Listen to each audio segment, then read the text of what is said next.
मी आलेच हा.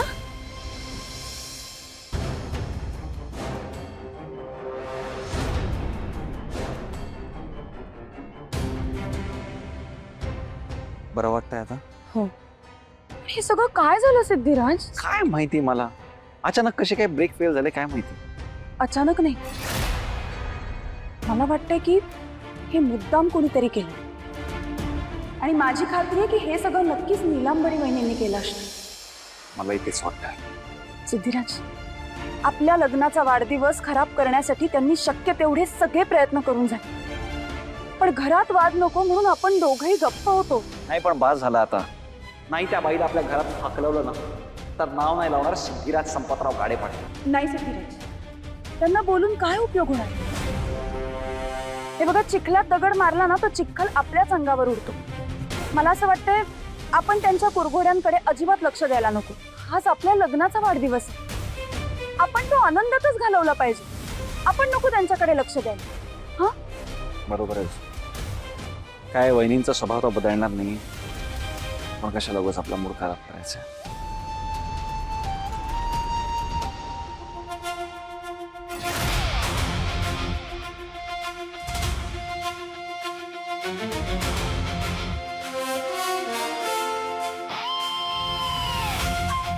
जयंत सर, अजूनही तुमचा चेहरा असा चिडलेला दिसतोय.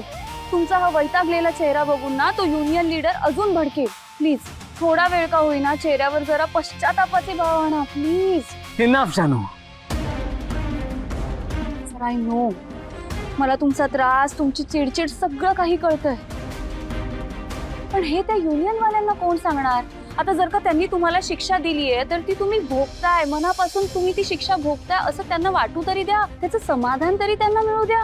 थोडा वेळ सहन करा, चेहऱ्यावर जरा पश्चातापाचे भाव आणा. सर हो, आपल्या कंपनीच्या रेप्युटेशनचा प्रश्न आहे.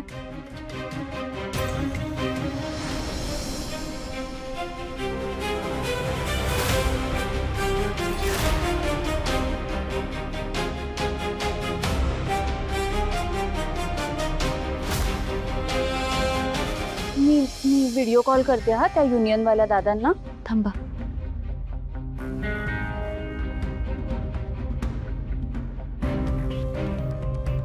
ओ दादा, बघा माझे मिस्टर बसले तिथे वॉचमॅन म्हणून, वॉचमॅनच्या चेअरवर. दिसतंय का तुम्हाला? झालं ना आता तरी तुमच्या मनाला शांती मिळाली ना? बघा.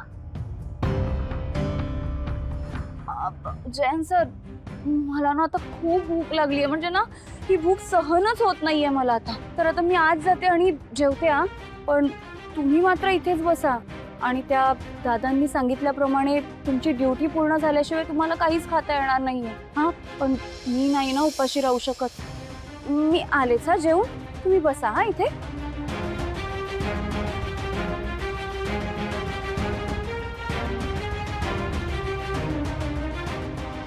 जयंत, मला शिक्षा व्हावी, त्रास व्हावा म्हणून तू मुद्दाम वॉचमॅन झाला होतास ना?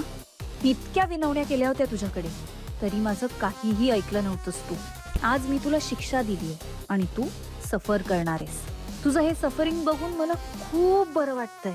अगदी न्याय मिळाल्यासारखं वाटतंय. असंच तू केलेल्या प्रत्येक अन्यायाचा सूड घेणार आहे मी. जानू, हे सगळं काय चाललंय? या आधी घडून गेलेली प्रत्येक गोष्ट रिव्हर्स कशी घडते? तुला खरंच मागचं काही आठवतंय का? मला तुझ्याकडून खरं काय आहे ते काढून घ्यावंच लागेल.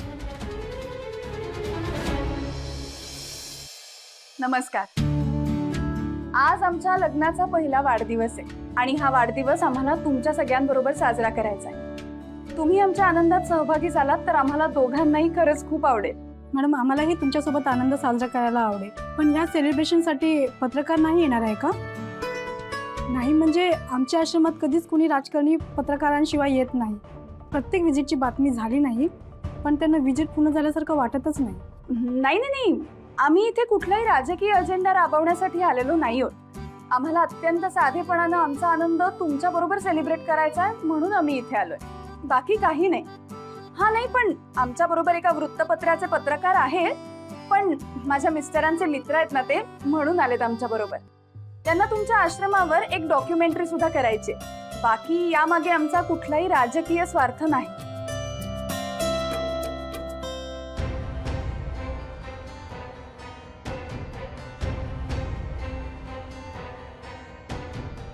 काय झालं, आम्ही इथे आलोय, तुम्हाला आवडलं नाही का? नाही नाही दादा, तसं काही नाही आहे. पण तुम्ही वाढदिवस साध्या पद्धतीने साजरा करायचं म्हणताय, त्यासाठी तुम्ही केक आणलाय का? इथे आम्हाला सगळ्यांना केक खूप आवडतो. हो हो, आम्ही केक आणलाय ना. चला मग सेलिब्रेशनची तयारी सुरू करूया.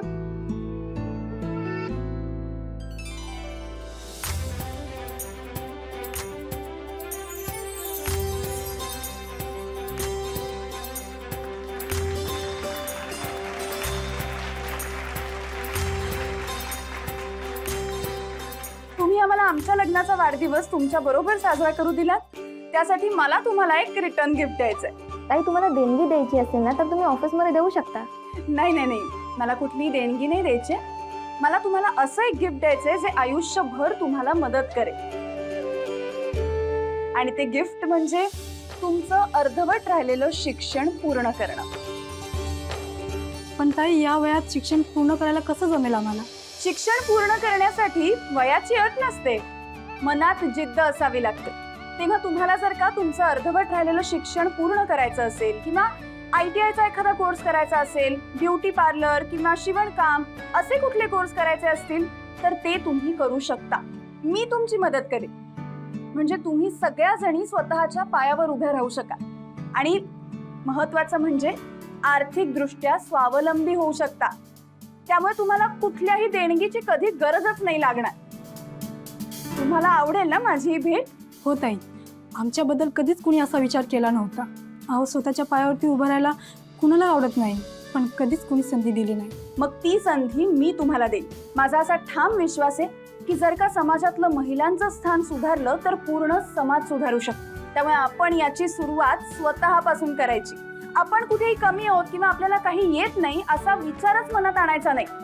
मग आता आजपासून जिद्दीनं स्वतःच्या पायावर उभं राहण्याचा प्रवास सुरू करायचा. कराल ना? हो. चला मग, मला आता खूप भूक लागली आहे. तुम्हाला पण लागली आहे ना? हो. मी बाहेर सगळ्यांच्या जेवणाची सोय केली, म्हणजे साधंच जेवण आहे, पण माझी अशी आशा आहे की तुम्हाला सगळ्यांना जेवण नक्की आवडेल. जाऊया बाहेर?